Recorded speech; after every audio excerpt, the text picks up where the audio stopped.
Hello guys, welcome back to the channel. তো চেন্নাইয়ের ঘরে চেন্নাইকে তুলোধনা করার পর এবার পাঞ্জাবকে তুলোধনা করার জন্য তাদের ঘরে যেতে চলেছে কেকেআর টিম। হ্যাঁ ফ্রেন্ডস, এবার কেকেআরের পরবর্তী ম্যাচ রয়েছে আগামী মঙ্গলবার পাঞ্জাব কিংসের বিরুদ্ধে। অর্থাৎ চেন্নাইকে শেষ করার পর এবার কেকেআর পাড়ি দিতে চলেছে পাঞ্জাবের ঘরে। আর পাঞ্জাবকেও কিন্তু তুলোধনা করতে পারে কেকেআর, কারণ এই মুহূর্তে কেকেআর টিম তাদের লাকি চার্মের সন্ধান পেয়ে গেছে। হ্যাঁ ফ্রেন্ডস, মঈন আলী হচ্ছে কেকেআরের লাকি চার্ম প্লেয়ার এবছর আইপিএলে। অর্থাৎ মঈন আলী যে ম্যাচে খেলেছে সেই ম্যাচেই কেকেআর জিতেছে।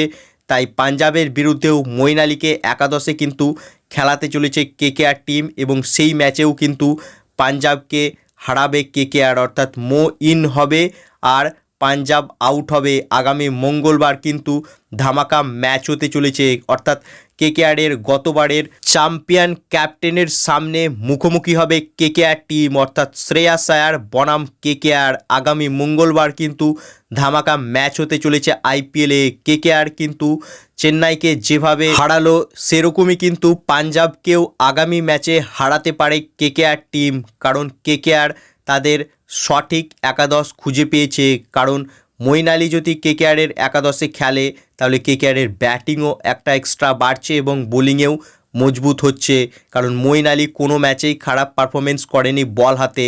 তাই পাঞ্জাবের কপালে কিন্তু কষ্ট হতে পারে আগামী মঙ্গলবার, কারণ কেকেআরের চ্যাম্পিয়ন ক্যাপ্টেন কেকেআর ছেড়ে চলে গিয়েছে। তাই কেকেআরের প্লেয়ারগুলো এদিন তাদের প্রাক্তন ক্যাপ্টেনের বিরুদ্ধে কিন্তু রাগ উগড়ে দিতে পারে। তাই এই ম্যাচে কিন্তু ধামাকা হতে পারে পাঞ্জাব বনাম কেকেআর। বাকি তোমাদের মতে চেন্নাইয়ের মতো পাঞ্জাবকেও কি হারাতে পারবে কেকেআর? তোমাদের কি মতামত এ বিষয়ে তা কমেন্টে জানাও, এবং কেকেআরের ফ্যান হয়ে পাঞ্জাবের বিরুদ্ধেও কেকেআরকে জিততে দেখতে চাইলে ভিডিওটিকে করো লাইক, এবং আইপিএল ও কেকেআর সম্বন্ধে আরও আপডেট পাওয়ার জন্য চ্যানেলকে করো সাবস্ক্রাইব। ধন্যবাদ।